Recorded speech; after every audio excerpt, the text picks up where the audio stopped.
안녕하세요. 오늘은 2020년 10월 26일 월요일 아침입니다.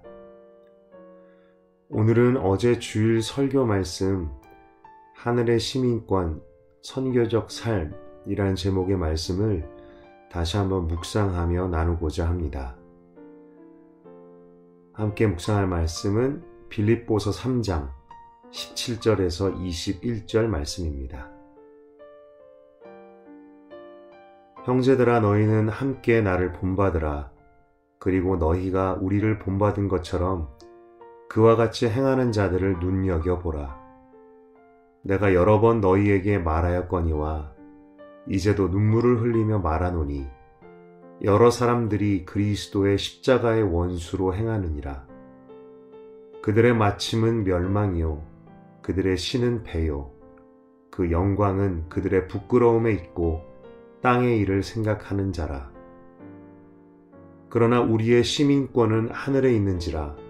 거기로부터 구원하는 자 곧 주 예수 그리스도를 기다리노니 그는 만물을 자기에게 복종하게 하실 수 있는 자의 역사로 우리의 낮은 몸을 자기 영광의 몸의 형체와 같이 변하게 하시리라. 사도 바울은 앞서 14절에서 이렇게 말합니다. 표대를 향하여 그리스도 예수 안에서 하나님이 위에서 부르신 부름의 상을 위하여 달려가노라. 우리는 목표와 초점을 잃어버리기 쉬운 인생을 사는 것 같습니다. 믿지 않는 이들과 비교할 때 그들과 우리를 선을 긋고 구분짓는 것이 좋은 것은 아니지만 비그리스도인들의 인생의 목표와 우리의 목표는 같을 수가 없습니다. 대부분의 인생의 목표는 성공, 성취, 남들보다 더 이루고 갖고 성취하는 것일 것입니다. 그러나 우리는 이와 똑같은 목표와 목적을 가지고 살 수가 없지요. 목적 없이 인생을 사는 것도 문제이고 잘못된 목적을 가지고 사는 것도 문제입니다. 그렇다면 우리는 어떤 목표, 어떤 목적을 가지고 살아야 할까요? 그러나 우리의 시민권은 하늘에 있는지라. 인생의 목적을 잊기 쉬운 우리들에게 성경은, 바울은 말씀합니다. 우리는 땅 위를 살고 있지만 하늘에 속한 자라고.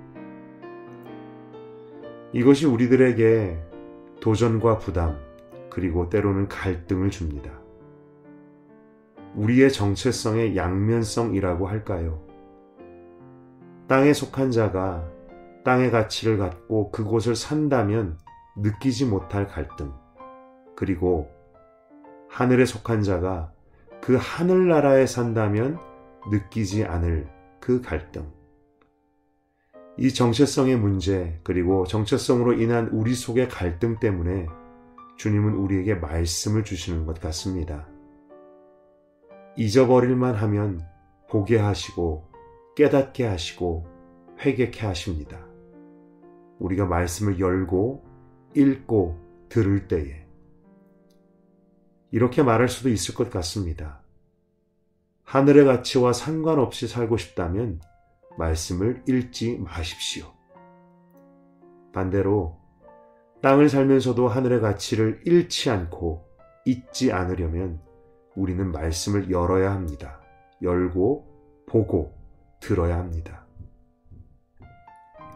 우리의 정체성을 아는 것, 내가 하늘에 속한 자임을 아는 것은 내가 하늘의 가치를 따라 살아야 하는 사람임을 잊지 않기 위해서 중요합니다.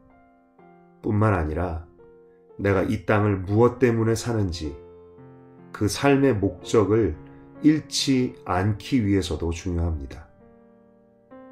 우리의 삶의 목적은 우리에게 삶을 주신 분, 우리에게 인생을 주신 분이 왜 그것을 주셨는지 그분의 목적과 같을 것입니다. 하나님은 나를 왜 이 땅에 보내셨을까? 나에게 왜 생명과 호흡, 인생을 주셨을까? 그리고 왜 나로 하여금 그분을 믿게 하셨을까? 우리가 이 땅에 나고 살고 우리가 주님을 만나고 알게 된 것이 우연이 아니라는 것을 배웁니다. 그리고 내게 주신 믿음이 나만을 위한 것도 아니라는 것, 이것도 배웁니다. 주님은 우리를 남들보다 먼저 그분을 믿게 하셨다고 믿습니다. 나를 멸망에 이르지 않게 하신 주님, 그 은혜에 감사합니다. 그런데 주님은 이것이 다가 아니라는 것을 알게 해주십니다. 세상 가득한 그리스도의 십자가의 원수로 행하는 자들 때문에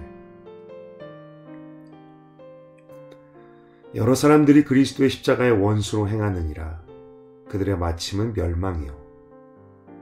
이들 중에는 공격적이고 반항적인 사람들, 반기독교적인 사람들, 십자가를 마치 원수 삼은 것 같은 그런 사람들도 있지만 그리스도를 몰라서 아직도 십자가의 원수된 채로 살고 있는 사람도 많습니다.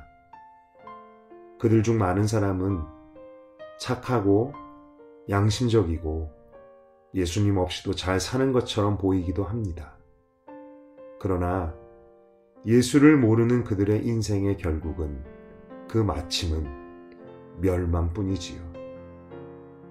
주님은 우리에게, 먼저 그분을 믿은 우리에게 이 사람들을 향하여 복음을 전하고 예수를 전하고 믿음을 증거하라고 하십니다. 선교주와 같은 우리가 사는 이 땅, 이웃, 옆집, 일터, 동네 그로서리 가게에서 매일 만나는 사람들, 인종이 다르고 언어가 다른 각양각색의 사람들, 겉으로 멀쩡해 보이지만 그리스도 십자가의 원수로 행하고 있는 이들. 선교적인 삶. 내가 지금 이 땅, 내가 밟는 이 땅에서 예수를 전하고 복음을 증거하는 그런 삶을 사는 것은 우리의 사명입니다. 그리고 결코 잊지 말아야 할 우리의 인생의 목적이고 목표입니다. 우리가 땅을 살고 있기 때문에 잊어버리기가 너무 쉬운, 그러나 결코 잊어서는 안 될 주님께서 내게 인생을 주신 목적이지요. 그런데 설교 말씀 중에 선교적인 삶을 우리 삶 속의 나눔과 섬김으로 적용해 주신 것이 인상 깊습니다. 보통 선교적인 삶과 사명을 이야기하면 모든 열방이 주님을 예배하는 큰 비전을 꿈꾸고 말하지만 정작 우리 삶의 현장과 지금 우리가 서 있는 자리에서 무엇을 어떻게 해야 되는지 모를 때가 많습니다. 그러나 설교 말씀 속에서 클리어하게 배웁니다. 인색하지 않고 바득바득 우기지 않고 양보하고 나를 낮추고 돕고 섬기며 사는 것. 조그만 것이라도 내 것을 나누고 내가 도울 이들이 있을지 눈을 열고 돌아보는 것. 물질이든 정서적인 필요이든 영적 필요이든 그것이 우리들에게 더 가까운 우리들의 삶의 현장 속에서 선교적인 마음을 품고 사는 선교적인 삶을 사는 것일 것입니다. 그 가운데 예수님께서 반드시 드러나실 것이니까요. 저는 무엇을 할 수 있을까 개인적으로 생각해 봅니다. 나에게 주신 내 손에 있는 것, 내가 나눌 수 있는 것은 무엇이 있을까? 제 경우 한 가지 떠오르는 것은 나눌 수 있는 기회가 있을 때마다 조금씩 나누어야겠다라는 것입니다. 이런저런 곳에서 선교지 혹은 우리 주위에서 나와는 전혀 상관이 없는 사람들일지라도 어려움 당한 사람들의 소식을 매일 혹은 선교지의 소식을 통해 듣습니다. 그것을 지나치지 않고 조그만 금액이라도 보내고 나누는 것. 이것을 주님께서 기뻐하실 것이란 생각이 듭니다. 그리고 또 한 가지는 기도입니다. 기도를 배우고 기도의 능력, 기도의 보배로움을 배웁니다. 그러나 여전히 나의 기도, 나의 문제, 나의 상황만을 놓고 기도할 때가 많습니다. 그러나 주님은 저에게 다른 이들의 필요, 영적인 필요, 도움의 필요, 정서적인 필요를 보게 하시고 그들을 위해 기도하라는 마음을 주십니다. 그리고 그 기도의 가치를 가르쳐 주시고 그 기도의 응답하심을 보여주십니다. 여러분의 경우는 어떻게 자신의 것을 다른 이들과 나눌 수가 있을까요? 내가 내 것만을 바라보고 내 것만을 구하고 내 것만을 위해 사는 것이 아니라 다른 이들의 것, 이웃들, 그들을 품고 외면하지 않고 사는 것, 그것이 하나님께서 우리에게 원하시는 삶, 그리고 그것이 선교적인 삶일 것 같습니다. 여러분은 어떻게 이 선교적인 삶을 자신의 삶에 적용해 보시겠습니까?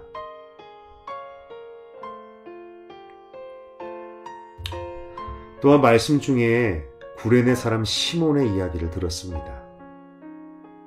왜 하필 그곳에 있다가 로마 병정에게 찍혀서 십자가를 대신 지었는지 참 운도 없었던 사람. 그러나 그것이 우연이 아니었고 그로 인해 그와 그의 가족이 모두 예수를 알고 믿게 되어서 초대교회의 기둥 같은 사람이 되었다는 이야기. 구레네 시몬을 생각하면 이런 생각이 듭니다. 그가 육신을 입으신 예수님께서 가장 힘들고 고통스러우셨을 때 예수님의 짐을, 십자가를 대신 져드렸던 일, 그 일로 인해서 그가 주님께 얼마나 큰 위로가 되었고 도움이 되었을까. 상상해 봅니다. 시몬이 자신의 생을 마치고 예수님을 만났을 때 주님께서 이렇게 말씀하지 않으셨을까? 시몬아, 네가 그때 나의 짐을 대신 져줘서 너무나 고맙다. 그때 내가 얼마나 힘들고 고통스러웠는지, 너로 인해 내가 그 십자가를 끝까지 질 수 있었구나. 참으로 고맙다. 그런데 주님은 이 마음을 시몬을 향해서만 갖고 계시지 않으실 것 같습니다. 내 주변에 고통당하는 이들, 아픈 이들, 목마르고 줄인 이들, 나와는 전혀 상관없는 사람들이라 할지라도 주님을 몰라 십자가의 원수로 사는 이들, 바로 그들이 주님의 마음의 짐이고 고통이고 아픔일 것입니다. 우리가 그들을 외면하지 않고 우리 마음에 품고 그들을 섬기며 돕는 것, 내 것을 나누고 또한 그들을 위해 울어주고 기도할 때, 그리고 그들에게 예수 그리스도를 전할 때, 그렇다면 주님께서는 우리에게도 말씀하시지 않으실까요? 고맙구나 나의 아들아, 나의 딸아, 너희가 내 마음의 짐을 덜어주었구나. 참으로 고맙다. 마태복음 25장 말씀을 읽으며 묵상 나눔을 마치기를 원합니다. 그때 임금이 그 오른편에 있는 자들에게 이르시되, 내 아버지께 복받을 자들이여, 나와 창세로부터 너희를 위하여 예비된 나라를 상속받으라. 내가 줄일 때에 너희가 먹을 것을 주었고, 목마를 때에 마시게 하였고, 나그네 되었을 때에 영접하였고, 헐벗었을 때에 옷을 입혔고, 병들었을 때에 돌보았고, 옥에 갇혔을 때에 와서 보았느니라. 내가 진실로 너희에게 이르노니 너희가 여기 내 형제 중에 지극히 작은 자 하나에게 한 것이 곧 내게 한 것이니라.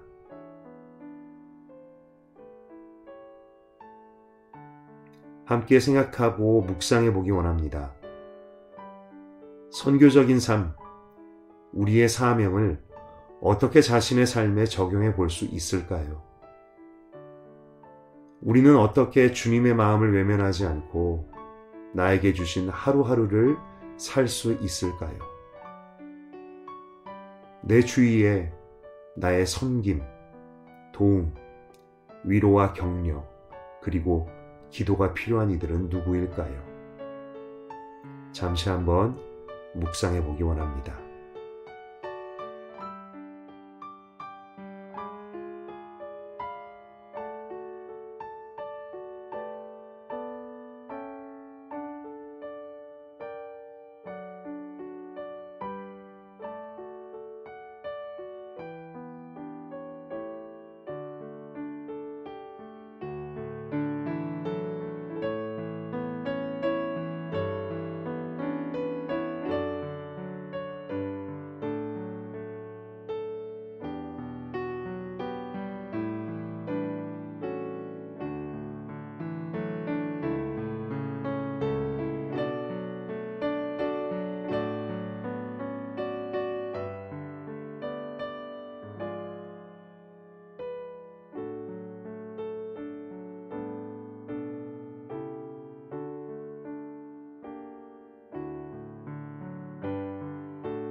이 시간 함께 기도하겠습니다.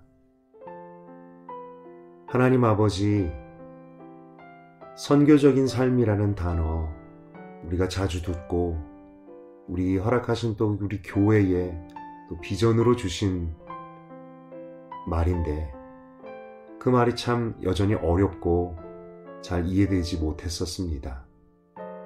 하지만 선교적인 삶이 어떤 것인지를 우리들에게 구체적으로 가르쳐 주시니 감사합니다. 내게 주신 것을 가지고 나누고 돕고 흘려보내며 또한 다른 이들을 외면하지 않고 사는 것, 또한 우리 주변의 그 이웃들, 그들의 아픔 때문에 함께 울고 기도하는 것, 그리고 삶 속에서 나의 성실과 겸손과 충성으로, 사랑으로 예수를 전하는 것. 하나님, 그렇게 우리에게 주신 그 사명을 다할 수 있기를 원합니다. 함께 말씀을 묵상하고 나누는, 듣는 모든 이들이 주님의 마음을 품고 하루하루를 살게 하여 주시옵소서. 주님의 마음을 외면하지 않고 하루하루를 살게 하여 주시옵소서. 우리가 그렇게 우리에게 주신 인생을 주님 앞에 값지게, 주님 기쁘시게 살 수 있도록 도와주시옵소서. 예수님의 이름으로 기도드렸습니다. 아멘.